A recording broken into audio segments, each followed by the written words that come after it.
Welcome to the Find Your Leadership Confidence podcast with Vicki Noethling. You are about to discover impactful lessons that help you grow as an individual, grow your confidence, and find the positive and good within you, so you powerfully and authentically become the best version of yourself. Be sure you visit our website at www.findyourleadershipconfidence.com. While you're there, subscribe to us via your favorite network. Now tune in, get ready, and enjoy the journey of emerging as a leader of exception in the 21st century. Welcome, everyone, to the Find Your Leadership Confidence podcast. I'm your host, Vicki Noethling, coming to you from Roswell, Georgia. The goal of this podcast is to bring topics and guests that will empower you to become that confident leader and take your business and your life to the next level. Today, I am very excited to bring to you Ed Doherty, and let me tell you a little bit about Ed. He heads up Ambrose Landen Consulting and works with a variety of organizations on strategic planning, leadership development, and employee engagement. Prior to launching his company, he held leadership positions in a variety of national businesses and nonprofit organizations. And in each role, he has focused on the creation of mentoring and formal personal development programs, so needed in so many companies. He was the chief human resource officer of an 11,000 employee company in Memphis, Tennessee, the president of a $22 million restaurant company in Ohio, and a regional vice president for a national company based in San Francisco and Los Angeles. He is a graduate of the University of Massachusetts at Amherst and volunteers with his Fraternity Alumni Association and as a board member of Tomorrow's Women Today, a mentoring organization for aspiring leaders. He is an optimistic and believes that nothing in the world can take place of persistence.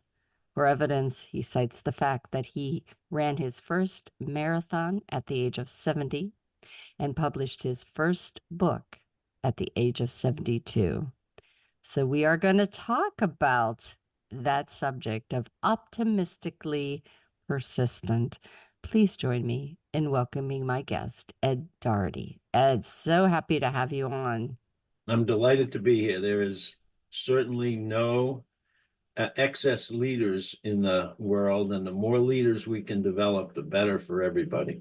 Yeah, I truly believe that too. I think that, when I decided to retire and took a couple years off of playing and having fun, I thought, it's not really right that when we see that there's a need that we don't address it. And I especially like to work with children and women to help them build their leadership skills and confidence to be that, to speak their voice.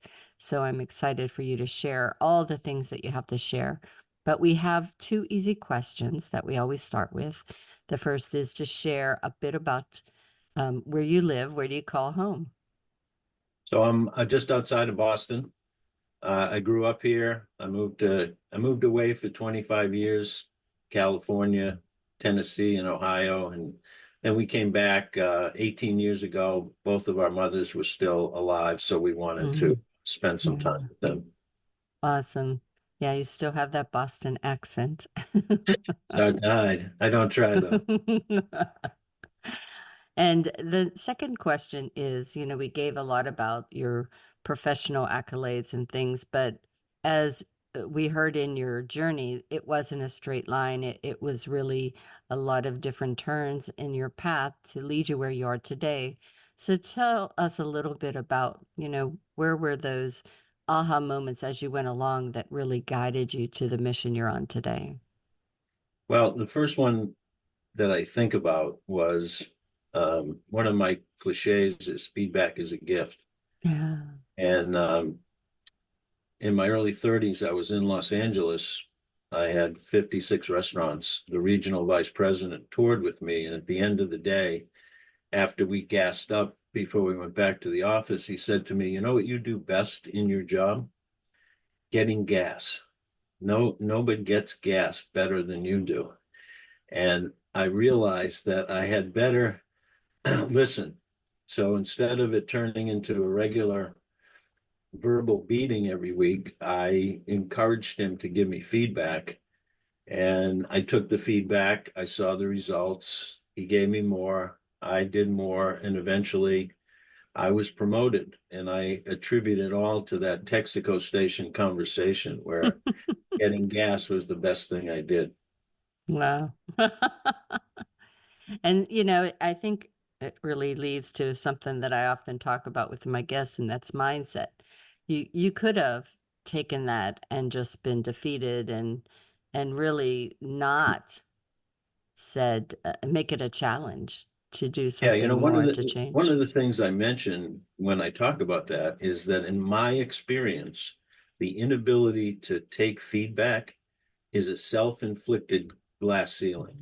Yeah. More people don't advance because they're smarter than everybody else, or they reject that vision of themselves that someone else gave them. And conversely, if you communicate to people that you welcome feedback and you respond accordingly, you won't believe the valuable information that you'll get. Yeah, so true. So we talked about at the end that you ran a marathon at age 70. What was the what prompted you to do that? And then once you got, I'm sure you had to practice. Most marathoners practice for a while. So what was that experience like? And and were there lessons learned? Well, my wife suggested when I was 60 that maybe I shouldn't spend as much time on the couch as I was spending. So I decided to walk, and I decided to put, habits are important. So I decided to put together a streak, and I walked every day for over 400 days. Now, Wow. sometimes if it was raining, I just walked to the end of the driveway and back, and other times I walked a couple of miles, but I kept the streak alive. And then one day I said, hey, maybe I could run. And I ran 100 yards, and I was in shock. I wasn't aching. I didn't collapse, and I was, whoa. So the next day I decided to run a mile, and the same thing happened. I was shocked that I wasn't completely Mm. wiped out. And so I decided because being a competitive person, I played sports when I was in high school and college. I said, I'm gonna enter a 5K and see if I can finish that. I, of course, hurt myself. So, because I didn't know what I was doing, I went to physical therapy. The physical therapist turned into my running trainer. Her Mm. name is Sarah. And I ran some more 5Ks. And then I said, well, maybe I can do a 10K. And so I ran a couple of 10Ks. And then a friend of mine was going to run a half marathon. And that scared me. Oh, unbelievable. But he said, hey, you can do it. So I ran my first half marathon when I think I was 65. And I felt that was the culmination of my running career. And a couple of years later, after a couple more half marathons, I went to my trainer, Sarah, and I said, do you think I could do a marathon? And she said to me, it's about time you figured that out. So I decided to run the Boston Marathon, but that was the year of the pandemic, and they restricted the field. But they said that if you were a legitimate runner and you could either meet the timing or run for a charity, that you could run a marathon someplace else and they would record it as an official time. So I was running for the Boston Bruins Foundation. They had given me a legitimate marathon number. And I looked around for a place where I could sort of do laps so that mostly because my wife was concerned about running a marathon at that age. So Yeah. that way I could sit down if I needed to or change my shoes or whatever. So I created this course around the outside of Fenway Park. Oh, wow. And it was 47 laps around the outside of Fenway Park. And I did two 16-mile practice runs and two 20-mile practice runs before the event. So I was kind of sort of on the tour, because as the tour guys were gathering people outside the park to take them in, they say, and this is the 70-year-old guy who's running a marathon. And I just went around. So the day of the event, unfortunately, the Red Sox made the playoffs, and they were having an afternoon game instead of being on the road. So we had to do it early so that we could get out of there before the 90-minute parking happened. Mm-hmm. So my son contacted NBC in Boston and said his father was running a marathon. So at 5:30 in the morning, there's a camera crew and a reporter before I even start introducing me as a 70-year-old marathon runner. And so I did the interview, I ran, they followed me around. They eventually had to leave because there was a crime or something. But I was on TV so much that people showed up and wanted to run a lap with me in exchange for a donation. Oh. And then I had a couple of friends run the last 5 miles with me, just in support. So I ran 47 laps around the outside of Fenway Park in 6 hours and 18 minutes. And then we had a small after party because I deserved it. Oh, yes, you did. Oh my goodness, that's so that's so wonderful. And most people just want to have the experience of going to Fenway Park, and you were there for how many times? Oh, that's awesome. So, how you have a book called Observation at the Speed of Life. So, how did you decide, or how did that book come about? What really inspired you that you needed to write that book, and also what inspired the title? Okay, so 2 questions. So the book actually started when email was invented. Yeah, I remember then. When email was invented, I decided to send a weekly email to my staff with, deadlines, reminders, upcoming things, some recognition things. And then at the very end, I put a commentary in there. And what the commentary was my observations about something, and sometimes, like, one of them was excuses are for beginners and losers. That was the title. And I would talk about how we judge ourselves based on our intentions and others based on their actions. And it was just philosophical things like that. Fast, cheap, or good, pick two. We're always confronted with that kind of thing. So I wrote that for years, and then I got furloughed. And I had hundreds of contacts in my prior job, and I said, I'm going to be forgotten. I'm going to be out of sight, out of mind. So I decided to start writing a weekly blog and sending it to my contacts. It was supposed to come out on Sunday, but I didn't finish it. So it went out on a Wednesday. So I call it the Wednesday weblog. So every Wednesday at 4:30 for 4.5 years, I've sent a Wednesday weblog with my thoughts about something. I have one coming up about Thanksgiving. I provide a Thanksgiving quiz like that. I also wrote one about my marathon. And I did other I've been around so long. I did an all-nighter with Larry Bird one time, the Boston Celtics. So that's a story in there. So I just put these stories every week. I would send them out, and then one day I said, "Hey, you know what? I've already written a book." You did. Take those stories and put them between covers, and that's what happened. So it's observations that I've made at the speed of life, because I've made them as I've been going along. Super. That sounds like a great book to read too. So what has been the most challenging situation you have faced in your career, in your life? I would say that the most challenging personal situation I have is I have an adult son who's disabled, and he's been in the operating room more than 3 dozen times. And so from birth, my wife and I have had to guide our family's life in a way that a lot of people don't.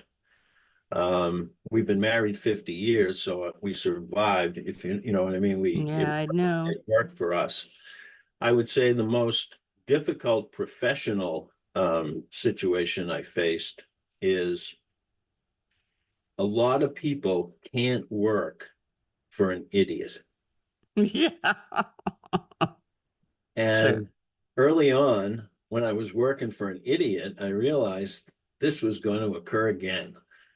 And so I had to develop a mindset or a perspective that Yeah. enabled me to work for someone who was generally wrong or had their head up, Yes. you know what I mean? Been there, And done that. yeah, we all have. And Hmm. I think that one of the last idiot I worked for, I had employees come, people that were on my team come up to me and say, how can you work for that person? And that I took that as a badge of honor that I was, Hmm. effective, because there's all kinds of, if you think you're going to work for a great leader your entire career, you're crazy. Yeah, true. So, Some people never get the privilege of having that. And, I know myself, I had probably four in my over 4 decades. So, yeah, that's what we do, right? yes. We want to have more, But have those odds be better. the other thing I'll tell you is that I believe that my leadership style and most people's leadership style is strongly flavored with what not to do. Yeah, that's You so know, true.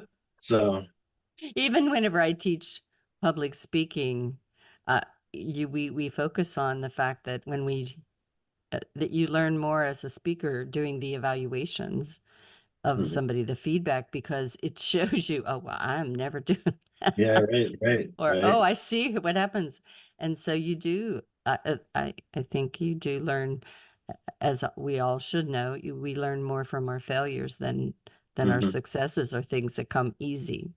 Yeah. So, what is your advice for any aspiring leader that's looking to make it in today's very fast-paced, ever-changing world? My very top piece of advice is nothing replaces leading by example. Yeah. You don't need a book, you don't need a course. Leading by example, if that isn't part of the foundation of your leadership style, because failure to lead by example is like putting a sign on your forehead that says, I'm a hypocrite. And people don't Mhm. respond well to hypocrite. So I think leading by example is a foundation for everything. I would also say, as I mentioned earlier, feedback is a gift. And Mhm. one of the things I wish I had done earlier was seek out mentors. Yeah. I was too busy trying to prove I knew what I was doing. And Hmm. I should have, because as soon as I started having a mentor on running, wow, what a change that was, how much Yeah. easier it would be. And mentors shorten the distance between starting and finishing, and you learn from their mistakes. And if they're willing to share, I would just grab it up. Absolutely. So, tell us why you describe yourself as optimistically persistent. And when I was 21, I saw something hanging in a restaurant. It was a quote from Calvin Coolidge about persistence. I'm going to read it to you. Okay. Nothing in the world can take the place of persistence. Talent will not. Nothing is more common than unsuccessful men and women with talent. Genius will not. Unrewarded genius is almost a proverb. Education will not. The world is full of educated derelicts. Mm. Persistence and determination alone are omnipotent. The slogan, press on, has solved and always will solve the problems of the human race. Yeah. So true. And I So, think in all of your stories, you showed that persistence, preparing to run just a mile, preparing to run a half marathon, to prepare to run that full marathon, to, just as you said, as you lead by example, you have to be persistent and consistent in what you do to have that good example. And it could be that you're persistent and bad and mhm. and poor attitude, poor habits, but whatever you're persistent in is where you will succeed. I've always been afraid that if I give up, that success was right around the corner. You know what I mean? That Yeah. Fear of missing out. one more try. Yeah, right. Yes. I think the other part of it is years ago, I read a quote somewhere. Someone said to me, in the long run, the pessimist may be proved right, but the optimist has a better time along the way. That's So, awesome. So tell us a bit about the focus of your consulting business in leadership development. I think a lot of companies, especially in these times after the pandemic, where they had to cut costs just to survive, and unfortunately, training and leadership development that was sometimes on the chopping block anyway just got chopped. So yeah, talk yeah. about that a little bit. Well, I'll tell you two things. When I got furloughed, I wasn't sure what I wanted to be when I grew up. I wasn't sure if at 70 years old, if anyone was going to hire me. So I decided that I incorporated right away. And then I had a very robust board when I was with the nonprofit. And so I reached out to business owners and presidents and said, I would like to stay sharp. I'm thinking of starting my own consulting firm. Can I do pro bono consulting for you to repay you for what you helped me do? And several of them took me up on it, and several of them turned into paying gigs. So I've never really advertised, and I've never had a shortage of whatever. I'll tell you the one quote that I think about all the time. A past board member who hired me to help with their organization said to me, everybody that I knew that worked for you over time got better. Mm. I want you to do that for my company. Nice. So I think that I'm the oldest of 8, so I have kind of a natural mentoring gene. I'm too old to be competitive with somebody, you know what I mean? Yes. And so what I do with leadership development, I'm certified in situational leadership and several other programs. I talk to business owners about the cost of turnover. I illustrate no matter how you do the math, it's costing you a lot of money.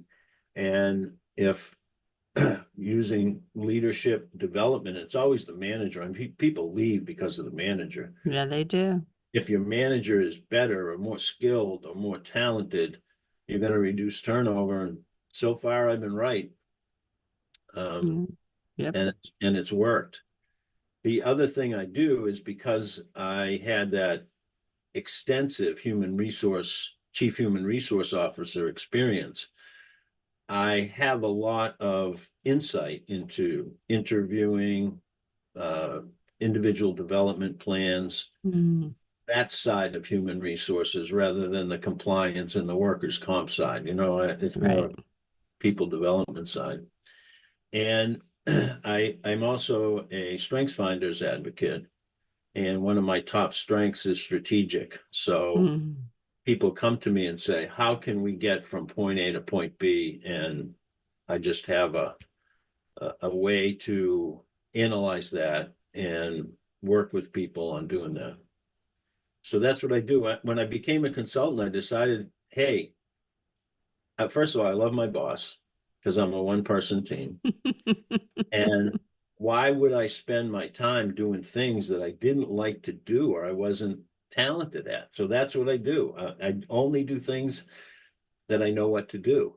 Yeah. One of the things that I've discovered late in life is I think I can tell when someone's in over their head or doing something for the first time. I think there are telltale signs and mistakes.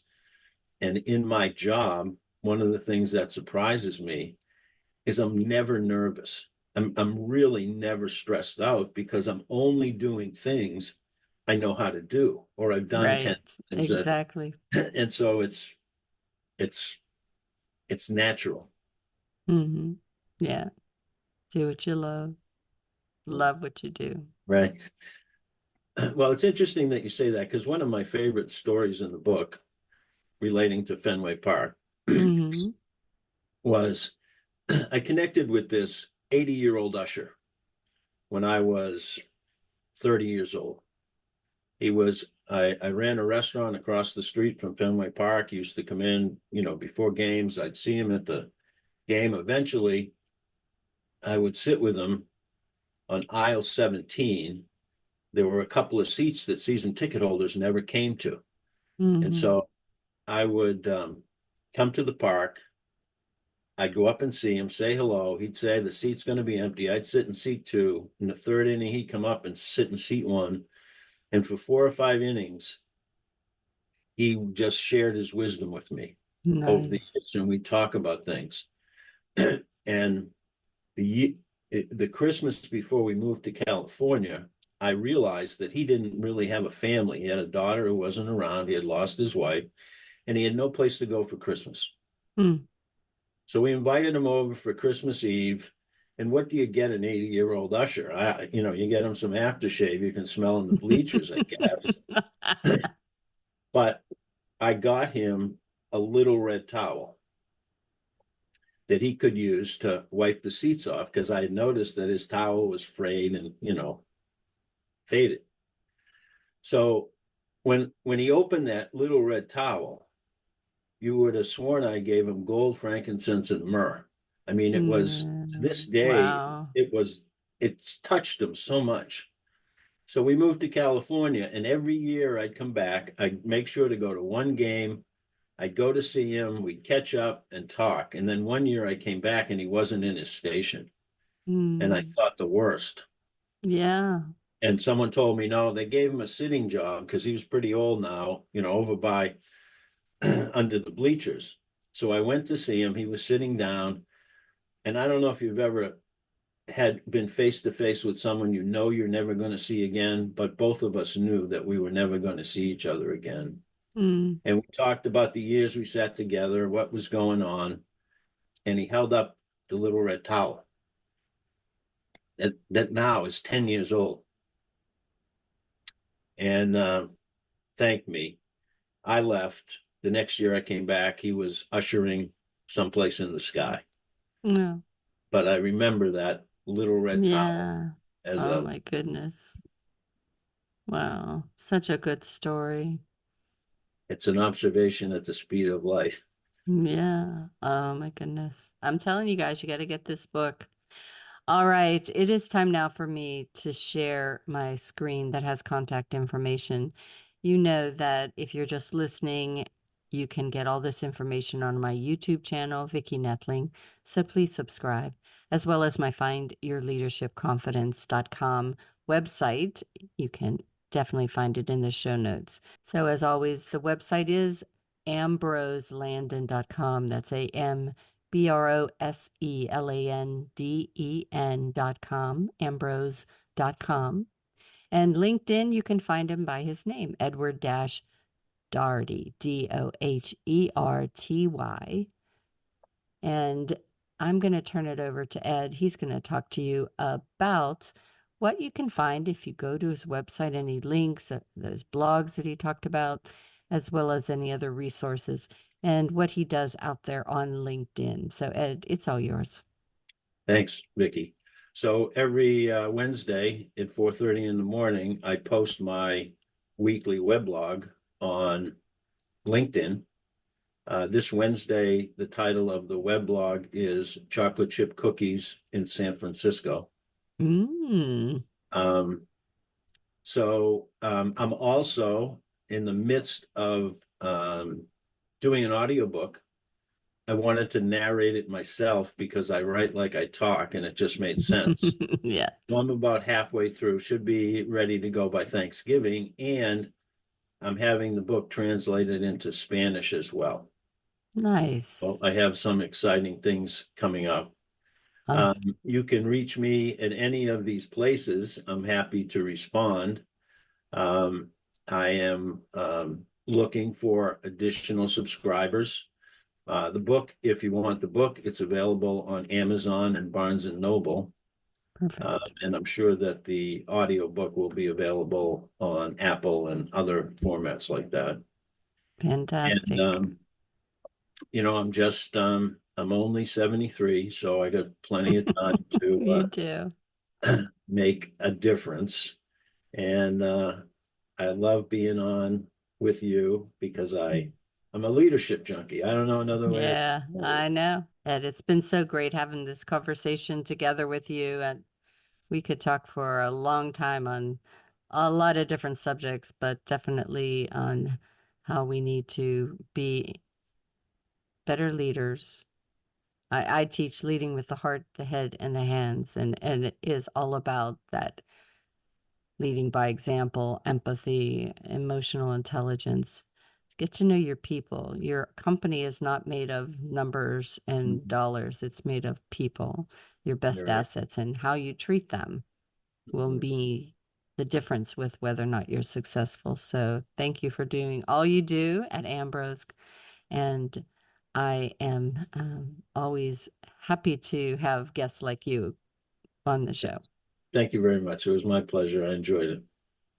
As always, I remind everyone that life is a journey and it's up to you to enjoy the ride. This is Vicki Noethling signing off.